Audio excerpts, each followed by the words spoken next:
नमस्कार, मैं हूं निकिता और आप देख रहे हैं सत्यहिंदी.com। चलिए एक नजर डालते हैं अब तक की सुर्खियों पर। अमेरिकी राष्ट्रपति डोनाल्ड ट्रंप ने भारत में वोटर टर्नआउट बढ़ाने के लिए 2.10 करोड़ डॉलर की कथित फंडिंग का मामला एक बार फिर उठाते हुए कहा कि मेरे मित्र प्रधानमंत्री मोदी को भारत में वोटर टर्नआउट के लिए 21 मिलियन डॉलर दिए जा रहे हैं। हम भारत में वोटर टर्नआउट के लिए 21 मिलियन डॉलर दे रहे हैं। हमारा क्या, मैं भी तो वोटर टर्नआउट चाहता हूं। अब इस पूरे मामले पर भारतीय विदेश मंत्रालय के प्रवक्ता रणधीर जायसवाल ने प्रतिक्रिया देते हुए कहा कि अमेरिकी प्रशासन की ओर से भारत में चुनावी फंडिंग के बारे में दी गई जानकारी से देश के आंतरिक मामलों में विदेशी हस्तक्षेप को लेकर गंभीर चिंता पैदा हुई है। भाजपा ने विधायक अरविंदर सिंह लवली को बड़ी जिम्मेदारी देते हुए उन्हें विधानसभा का प्रोटेम स्पीकर बनाया है। पार्टी के वरिष्ठ नेता विजेंद्र गुप्ता ने शुक्रवार को जानकारी दी थी कि अरविंद सिंह लवली को प्रोटेम स्पीकर बनाया जाएगा। वहीं आज शनिवार को उन्हें प्रोटेम स्पीकर नियुक्त कर दिया गया। सूत्रों के अनुसार सोमवार 24 फरवरी से शुरू होने जा रहे विधानसभा सत्र में अरविंदर सिंह लवली विधायकों को शपथ दिलाएंगे।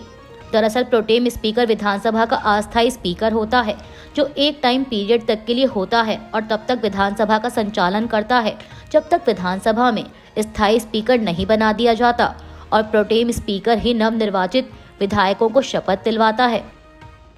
पंजाब सरकार द्वारा मंत्री कुलदीप सिंह धालीवाल से प्रशासनिक सुधार विभाग वापस लिए जाने पर मुख्यमंत्री भगवंत मान ने सफाई दी है। समाचार एजेंसी एएनआई से बात करते हुए पंजाब के मुख्यमंत्री भगवंत मान ने कहा कि हमने प्रशासनिक सुधार विभाग का नाम बदल दिया और एक नया विभाग बनाया। पहले यह सिर्फ नाम के लिए था, कोई स्टाफ या कार्यालय नहीं था। अब इसे सुधार लाने के लिए बनाया गया है, चाहे वह नौकरशाही में हो या अन्य क्षेत्रों में। मान ने कहा कि हम समान कार्यों वाले कई विभागों को एक विभाग में विलय करने पर भी विचार कर रहे हैं। दरअसल आपको बता दें, एक सरकारी अधिसूचना जारी कर कुलदीप सिंह धालीवाल को बताया गया कि उनके पास अब केवल एनआरआई मामलों का विभाग बचा है, क्योंकि पिछले करीब 21 महीने से उनके पास जो प्रशासनिक सुधार विभाग था वह अस्तित्व में ही नहीं है। वहीं अब पंजाब सरकार के इस फैसले ने उन चर्चाओं को हवा दे दी है जिनमें कहा जा रहा था कि दिल्ली में आम आदमी पार्टी की हार के बाद अब पंजाब सरकार दिल्ली से चलेगी। हालांकि भगवंत मान खुद कह चुके हैं कि उनकी सरकार दिल्ली के दबाव में काम नहीं करेगी। आरबीआई के पूर्व गवर्नर शक्तिकांत दास को बड़ी जिम्मेदारी देते हुए उन्हें प्रधानमंत्री नरेंद्र मोदी का प्रधान सचिव 2 नियुक्त किया गया है। कैबिनेट की नियुक्ति समिति ने कहा कि वह अगले आदेश तक इस पद पर बने रहेंगे।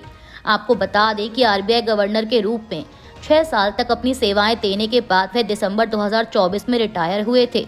आरबीआई गवर्नर के अलावा शक्तिकांत दास वित्त, टैक्सेशन, उद्योग, बुनियादी ढांचे आदि क्षेत्रों में केंद्र और राज्य सरकारों में महत्वपूर्ण पदों पर काम कर चुके हैं और अब प्रधान सचिव 2 के रूप में शक्तिकांत दास प्रमुख आर्थिक और वित्तीय मामलों पर रणनीतिक सलाह देने में महत्वपूर्ण भूमिका निभाएंगे। केंद्रीय कृषि मंत्री शिवराज सिंह चौहान को एयर इंडिया के विमान में टूटी और धंसी हुई सीट देने के मामले पर कांग्रेस ने प्रतिक्रिया दी है। कांग्रेस ने कहा कि मोदी सरकार ने हर सेक्टर का भट्टा बैठा दिया है। कांग्रेस ने दावा किया कि रेल और प्लेन दोनों में यात्री परेशान हैं। लोग शिकायत करते रहते हैं और वीडियो बनाते रहते हैं, लेकिन कोई सुनवाई नहीं होती। अब शिवराज सिंह चौहान को दिक्कत हुई तो ट्वीट कर रहे हैं। हो सकता है इस पर एक्शन भी लिया जाए, लेकिन हालात सुधरने वाले नहीं हैं, क्योंकि कोई भी सिस्टम ऊपर से ठीक होता है। ऊपर तो सब चंगासी का ढोल पीटने से ही फुर्सत नहीं और लोग परेशानी झेलते हैं। केंद्रीय कृषि मंत्री शिवराज सिंह चौहान ने एयर इंडिया को टैग करते हुए विमान में यात्रा के दौरान बैठने के लिए दी गई टूटी सीट की शिकायत की है। उन्होंने शनिवार को फेसबुक पर एक पोस्ट में लिखा कि आज मुझे भोपाल से दिल्ली आना था। पूसा में किसान मेले का उद्घाटन, कुरुक्षेत्र में प्राकृतिक खेती मिशन की बैठक और चंडीगढ़ में किसान संगठन के माननीय प्रतिनिधियों से चर्चा करनी है। मैंने एयर इंडिया की फ्लाइट AI 436 में टिकट करवाया था। मुझे सीट संख्या 8C आवंटित हुई। मैं जाकर सीट पर बैठा तो सीट टूटी और अंदर धंसी हुई थी। बैठना तकलीफदायक था। जब मैंने विमान कर्मियों से पूछा कि खराब सीट थी तो आवंटित क्यों की, उन्होंने बताया कि प्रबंधन को पहले ही सूचित कर दिया गया था कि ये सीट ठीक नहीं है, इसका टिकट नहीं बेचना है। ऐसी एक नहीं और भी सीटें हैं। केंद्रीय मंत्री ने आगे कहा कि सहयात्रियों ने मुझसे बहुत आग्रह किया कि मैं उनसे सीट बदलकर अच्छी सीट पर बैठ जाऊं, लेकिन मैं अपने लिए किसी और मित्र को तकलीफ क्यों दूं। मैंने फैसला किया कि मैं इसी सीट पर बैठकर अपनी यात्रा पूरी करूंगा। उन्होंने आगे लिखा कि मेरी धारणा थी कि टाटा प्रबंधन के हाथ में लेने के बाद एयर इंडिया की सेवा बेहतर हुई होगी, लेकिन ये मेरा भ्रम निकला। मुझे बैठने में कष्ट की चिंता नहीं है, लेकिन यात्रियों से पूरा पैसा वसूलने के बाद उन्हें खराब और कष्टदायक सीट पर बैठाना अनैतिक है। क्या ये यात्रियों के साथ धोखा नहीं है? क्या आगे किसी यात्री को ऐसा कष्ट ना हो, इसके लिए एयर इंडिया प्रबंधन कदम उठाएगा?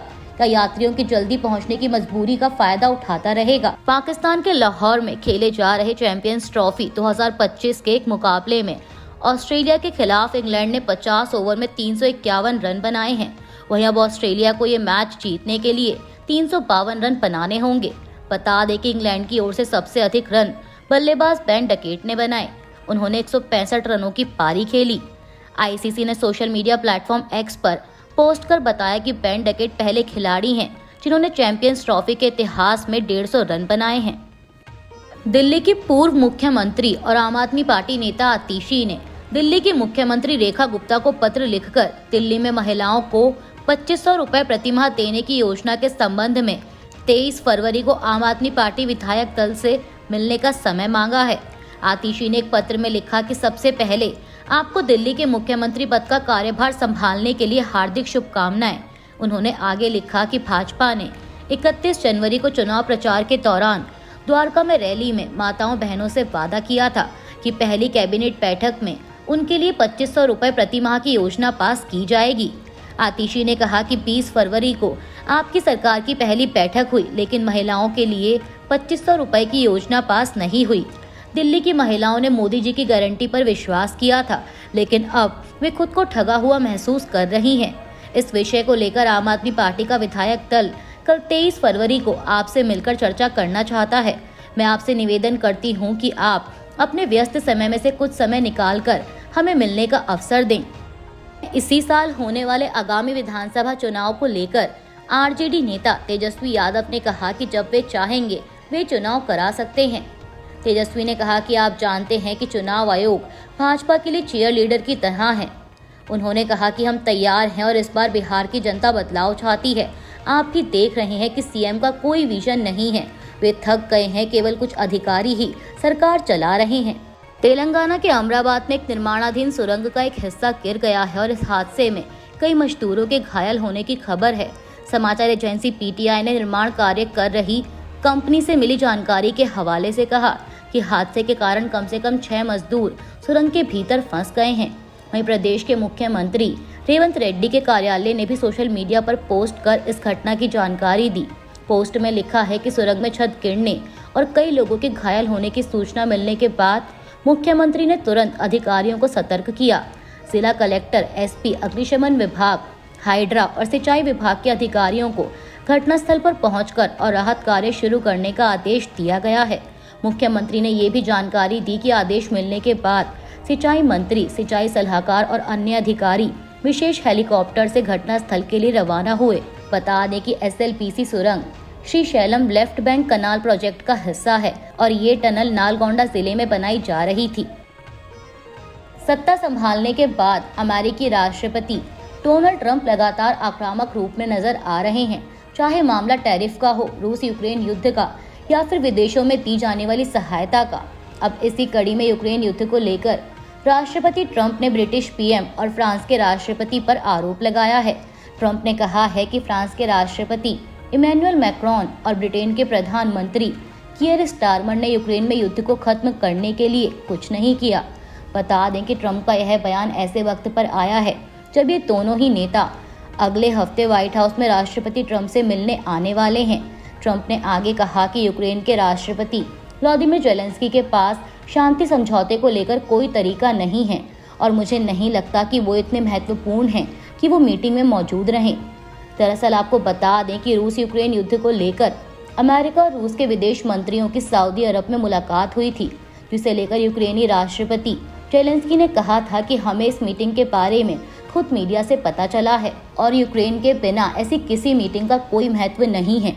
क्रिप्टो करेंसी के क्षेत्र में काम करने वाली कंपनी बायबिट ने बताया है कि हैकर्स ने 1.5 अरब डॉलर की क्रिप्टो करेंसी चोरी कर ली है। कंपनी ने इसे क्रिप्टो करेंसी बाजार के इतिहास की सबसे बड़ी चोरी बताया है। दुबई स्थित कंपनी बाइबिट के संस्थापक ने यूजर्स से कहा कि उनके फंड सुरक्षित हैं और वह प्रभावित लोगों का पैसा वापस कर देंगे। बाइबिट के संस्थापक ने कहा कि ये पैसा कंपनी या पार्टनर से लोन लेकर कवर किया जा सकता है। कंपनी ने बताया कि हैकर्स ने इथेरियम डिजिटल कॉइन वॉलेट से पैसे चोरी किए। वहीं चोरी के बाद इथेरियम की कीमत 4% तक गिर गई है। अभी के लिए बस इतना ही। बाकी की खबरों के लिए बने रहिए सत्यहिंदी.com के साथ।